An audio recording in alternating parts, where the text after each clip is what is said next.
Nuestra mesa se llamaba Resistencias Jóvenes de Sectores Populares Sorteando el Neoliberalismo. En esta mesa habrían 4 ponencias, sin embargo solo se presentaron 3. Las ponencias eran Cuando la precarización laboral es la norma, cuerpos de jóvenes migrantes en las fincas piñeras de zona norte en Costa Rica, de Neri Chávez y yo, Esteban Alfaro. Desigualdades, juventudes populares, desigualdades y juventudes populares, los efectos del neoliberalismo en las experiencias de vida de los jóvenes de barrio empobrecidos, de Jerry Alonso Mora Arias, que creo que no se pudo presentar, sí. También Jóvenes y Exclusión Social, primeras experiencias de investigación, de el compañero y compañeras Ernesto Herrera Mejía, Fabiola Fallas Moreira, Katia Mercado Grijalbo, Luciana Gallegos Bolio, y la ponencia Violencias Raciales, Xenófobas y de Clase Social en Jóvenes de Barrio, acercamientos a la violencia sistémica en Tejarcillos, Alajuelita, San José, del compañero y compañera Santiago Navarro y Valeria Montoya Tabash. A partir de nuestra participación en la mesa, tal vez una de las temáticas que fueron centrales principalmente al respecto de cada una de las 3 ponencias que se presentaron refiere precisamente como a la marginalización o precarización de las condiciones y la vida de diferentes poblaciones jóvenes específicas. Las ponencias eran principalmente estudios de caso, a mi parecer. También eran estudios también principalmente exploratorios.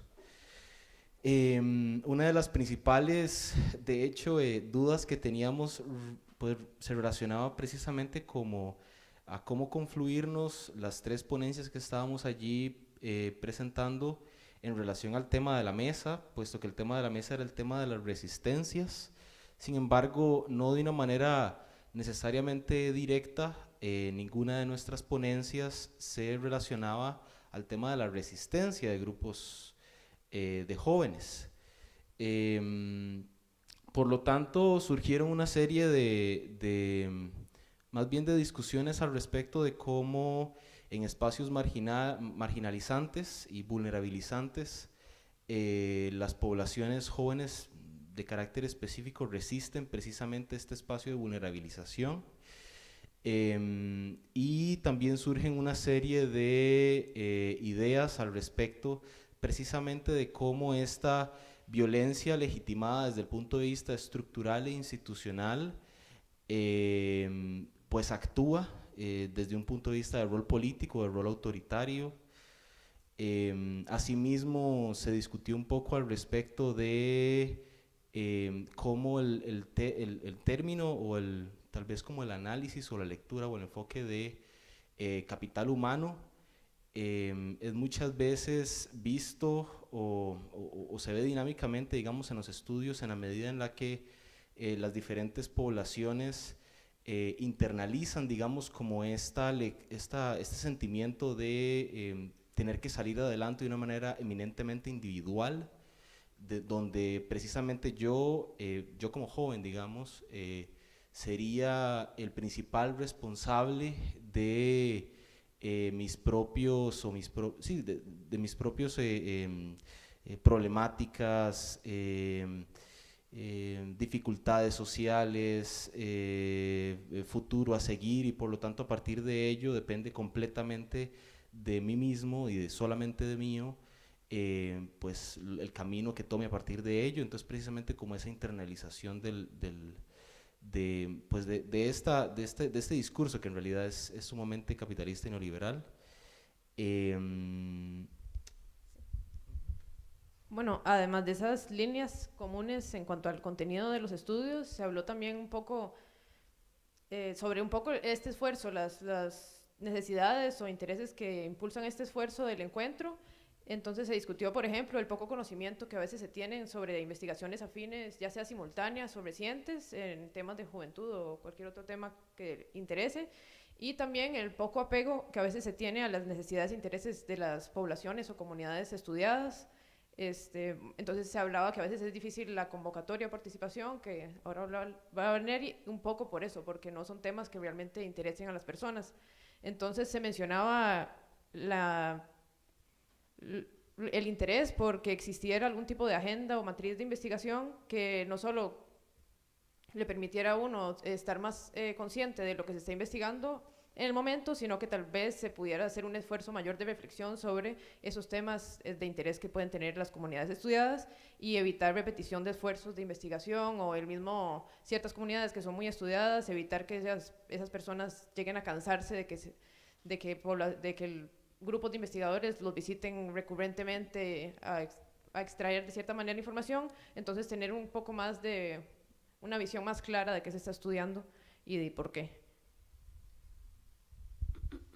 Bueno, precisamente es que esos dos puntos están muy relacionados, ¿verdad? A partir como de la reflexión metodológica, como las tres ponencias hablaban sobre el trabajo con personas jóvenes directamente y en espacios violentos, de exclusión y demás, como lo mencionó Esteban, mucho fue el compartir estrategias, ¿verdad? O algunos, por decirlo así, consejos ya en el índole metodológico para poder convocar a personas jóvenes y que participaran en el espacio.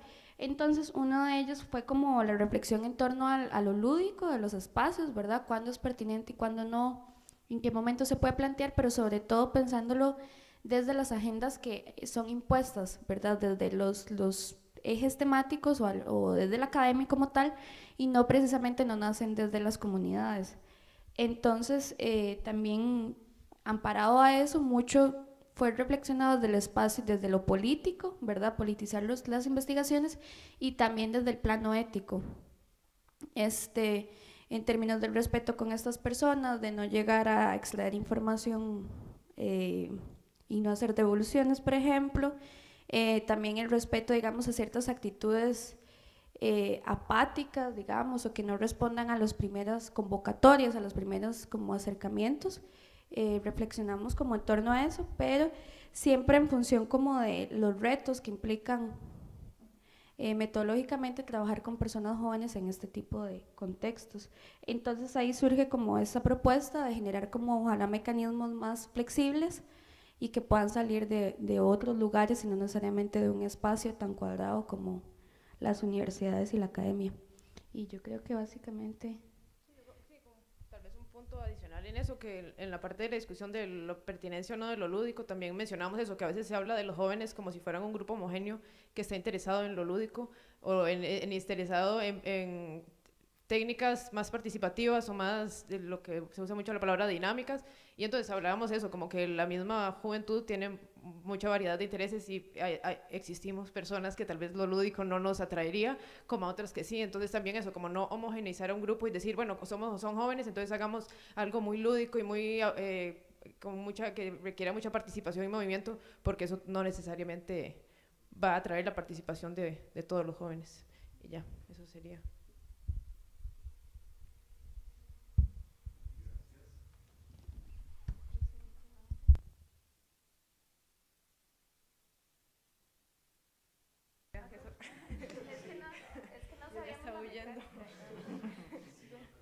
Ah, sí, perdón. Yo quería juntar el micrófono. Se acabó.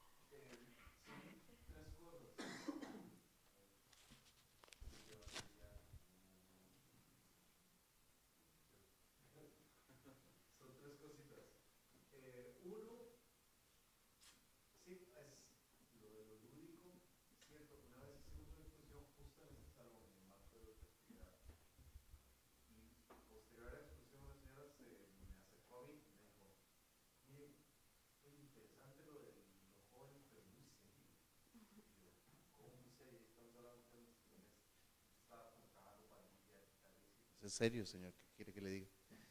Es que no sé, cuando se discute de jóvenes todo tiene que ser como muy carnavalesco, decía la señora, todo tiene que ser como, tienen que hacer desfiles y cosas y actividades culturales y tal. Sí, yo coincido con tu reflexión, es decir, hay una especie de homogenización de ciertas actitudes y sobre todo cuando se habla de lo metodológico. Eso era la anécdota que me trajo a la cabeza. Lo otro es, lo de las resistencias es culpa enteramente mía, porque yo los vi como en el eje de las resistencias. Me disculpo si les causó ahí como ruido, pero veo que convirtieron el ruido en algo pues interesante, porque salió, digamos, de las reflexiones que han lanzado me han parecido muy interesantes. Me interesó o me llama mucho la atención que hayan llegado al tema de lo metodológico, es decir, ¿por qué desembocaron en lo metodológico? ¿O qué fue, a ver, qué parte de las reflexiones los fue llevando a eso? Porque lo que teníamos al inicio eran los resúmenes de las ponencias, y es lo que yo he leído hasta ahora. Desde los resúmenes de las ponencias no recuerdo que hubiera ninguna que enfatizara el tema de lo metodológico, así que me llama la atención que el grupo haya llegado a esa discusión. Les quería preguntar como cuál fue ese camino o por qué fue ese eje de discusión el que resaltó respecto de otros ejes de discusión. Y no sé si alguien más quiera preguntar algo. Bueno, Lo mío muy corto igual y muy similar a lo que Mario. Tal vez si nos aproximan cuáles fueron los puntos de encuentro en este camino y cuáles los de desencuentro, los que no se repitieron en una u otra investigación. bueno, un poco la pregunta de por qué desembocó en lo metodológico, creo que, y ahora Neri tal vez me corrige o agrega, es que, digamos, nuestra ponencia, el título de primeras experiencias de investigación es que nosotros no nos sentimos cómodos como hablando sobre resultados, ni ningún tipo de conclusión, porque estamos todavía desarrollando nuestra investigación. Entonces era un poco más una reflexión de qué hemos hecho hasta ahora, y parte de eso era las dificultades o metodológicas que hemos tenido, el recorrido metodológico y la aplicación de ciertas técnicas o la decisión de unas u otras. Entonces por eso también nos hizo, bueno, una de las personas que estaban ayer, que hoy no pudieron venir, también nos hizo unas preguntas en relación con eso, cómo habíamos abordado ciertas dificultades, y entonces se empezó como a desembocar en eso la discusión. Entonces, Sí, yo creo que es básicamente por eso, porque ellos en su ponencia posicionan como eso, como un reto, ¿no? De que convocaban a grupos focales, no llegaba nadie, que la gente, o sea, algunas personas los dejaban plantados y plantadas, digamos. Entonces a partir de allí surge como la inquietud, y entonces todos y todas como empezamos como a hacer una lluvia de ideas de cuestiones que nos han servido en otros momentos. Con respecto como de los espacios de encuentro y desencuentro, que yo creo que son principalmente encuentro, no, en este momento no logro identificar así como alguna discusión desde el desencuentro. Pues en general las personas jóvenes que abordamos eran en contextos de alta exclusión social y vulnerabilidad en espacios rurales y urbanos. Bueno, los compañeros Santiago y Valeria están trabajando con esta comunidad de tejarcillos, y que incluso está en un contexto de conflictividad con respecto a la formación o a la llegada, no sabría cómo denominarlo, de una pandilla, ¿verdad? Entonces, como todo en este contexto, como ellos lograron identificar cuáles eran las violencias que se generaban en ese espacio, cuáles provenían del Estado, cuáles provenían de la pandilla, y algunos mecanismos de sobrevivencia, digamos, que generaban los jóvenes en ese espacio. Los y las compañeras que están desarrollando este trabajo, bueno, Luciana, Fabiola y los demás, pues trabajan con una población de jóvenes en Cariari, en Limón, ¿verdad? Y donde ellos están cuestionando, ¿no?, como estas dinámicas desde la exclusión, tanto desde el ámbito laboral como educativo, como de otros espacios ya más institucionales. Y bueno, Esteban y yo que reflexionamos en torno a ya un proceso investigativo ya concluido, y donde estamos como en esa etapa de volvernos y analizar un poco con población migrante en zona norte, propiamente Upala, Los Chiles, Guatuso y Pital de San Carlos, y sus dinámicas laborales en las piñeras, por decirlo así, en las fincas agroindustriales. Entonces, por ejemplo, salió mucho el tema que ahora mencionaba el compañero, el tema de cómo es el recurso del cuerpo, ¿verdad? De cómo estas personas lo único con lo que cuentan es su cuerpo, y cómo a partir de allí generan pues sus espacios de sobrevivencia. Y por ejemplo, nos hacía ruido el tema de la resistencia, porque muchos de los compañeros y compañeras cuando entrevistábamos nos decían, no, es que yo salgo de la finca y no me quiero reunir para nada, qué cansado. Como entonces a partir de allí, entonces posicionábamos como esos retos, ¿no? De cómo conversar con estas personas que ya han tenido como la precarización, la invisibilización, la exclusión como norma, cómo plantear y a población migrante como, bueno, no, usted es sujeta a derechos, usted puede exigirlos, y plantear como esas cosas. Entonces, yo creo que en esos términos eran como los encuentros, ¿no? Como en términos de contextos, y también la reflexión metodológica en función de cómo trabajar y esforzarnos en no ser otro agente más que les violente, ¿verdad? Ser respetuosos como de que ya por sí son sujetos y sujetas violentadas, entonces cómo no promover estas dinámicas de imposición ni de violencia a partir del espacio investigativo, sino como una reflexión como más ética y política, me parece a mí. Bueno, no, de hecho, era precisamente que eso último que señalaba Neri también fue un punto de encuentro, precisamente. Creo que, y que tiene que ver con el tema como de la reflexión metodológica. Creo que en ese espacio pequeño de discusión, en esta reflexión al respecto de cómo acercarnos para conseguir los objetivos de una investigación, ¿verdad? Precisamente nos dio desde un punto de vista, supongo que un poquito más crítico, de ponernos a pensar cómo nos acercamos a las comunidades de personas jóvenes. Y a partir de eso, tal vez, alguna cuestión importante es precisamente que la discusión precisamente entre personas que estemos llevando a cabo alguna investigación, alguna clase de ejercicio, entre, bueno, mejor dicho, con personas jóvenes, creo que nos daría muchas, no sé si luces, sino más bien herramientas desde el punto de vista del análisis y de la lectura un poco más crítica y más reflexionada al respecto de cuál es el papel, digamos, incluso del ámbito académico, que ya ha nombrado muchas veces Neri en el grupo anterior del día de ayer. Uno de los compañeros que hoy no pudo estar, que es Santiago, planteaba al trabajar con la comunidad, cuándo nos funcionan los discursos, las textualidades y las lecturas académicas y cuándo no, ¿verdad? O sea, cuándo nos acercamos como académicos investigadores y cuándo más bien habría que ser necesario más bien un acercamiento desde un punto de vista más humano, digamos, reconociendo desde el punto de vista el tema de derechos o el tema de sensibilidades. A partir de eso, entonces, ahorita me pongo a pensar que precisamente también las diferencias al respecto de el acercamiento a nivel de etapas en las tres ponencias, digamos, otra de las características muy específicas de la ponencia de los compañeros que no pudieron estar hoy es en el trabajo en la Alajuelita, es que ellos tienen una experiencia, diría yo, de capacidad instalada, donde ya tienen mucho tiempo trabajando allí con ellos, donde ya hay, digamos, como esta vinculación, al menos aún como agentes externos, pero donde tal vez hay un reconocimiento, digamos, de quiénes son, digamos.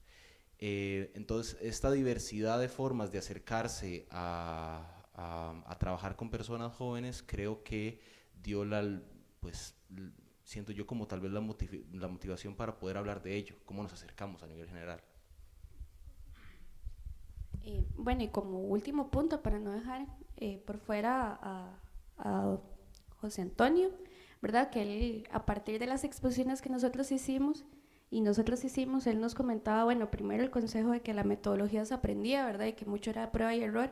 Y segundo, como el reconocer esa condición de nosotros como personas jóvenes también en el ámbito de flexibilidad laboral y de cómo de estos ejes temáticos probablemente nosotros no vayamos a seguir trabajando, precisamente por lo que mencionaba ahora, por el poco apoyo institucional para personas jóvenes, estudiando a personas jóvenes.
Gracias. Creo que de todas formas me oía, ¿verdad? Bueno, gracias. Bueno, en contraste, para aquellos grupos que ocupan las posiciones más bajas dentro de los estratos sociales, esta movilidad suele ser descendente y produce una estigmatización en los casos de no consolidarse los procesos adecuados. La institucionalidad se consideró en las ponencias desde los casos concretos, bueno, ya lo mencionaba Mario, sobre la universidad y los centros de detención, en este caso el Centro de Detención Juvenil. Para la educación superior se expusieron las barreras que experimentan los grupos sociales más bajos en el acceso y la permanencia, lo que son barreras que no necesariamente experimentan otros grupos sociales de clases medias, medias altas y altas. Asimismo, la institución carcelaria representa un espacio donde el ambiente para los jóvenes no les permite superar condiciones de desigualdad que experimentaron de manera previa a su ingreso. Entonces aquí vemos cómo la institucionalidad reproduce las condiciones de origen de diferentes poblaciones. De la misma forma, el acceso a política pública se ve como un medio para reprimir conductas que no resultan adecuadas en un sentido moral, y esto en el caso del uso de sustancias psicoactivas en la población joven. Y bueno, este fue el eje de las ponencias sobre el uso de sustancias psicoactivas y juventud, así como el de las grupalidades juveniles, que se constituyen en este caso con pandillas o maras, que fue la discusión conceptual que está realizando Mario Zúñiga.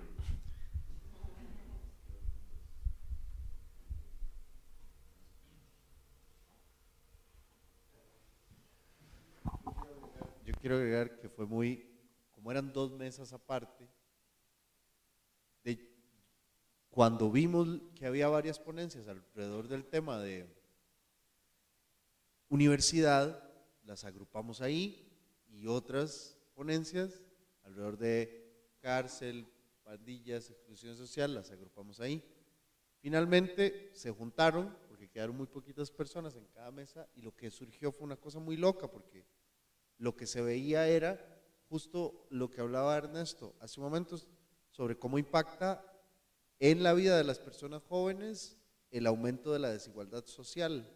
Entonces, ver en contraste las ponencias sobre jóvenes universitarios con las ponencias sobre jóvenes donde están en pandillas o en cárcel, justamente lo que se veía eran esos mecanismos de movilidad social aplicados a un lado o al otro. Hay, para el caso de las universidades, hay una mitología bastante instalada, por lo menos aquí en Costa Rica, de que funcionan masivamente como mecanismos de movilidad social, ¿verdad? Ascendente, claro.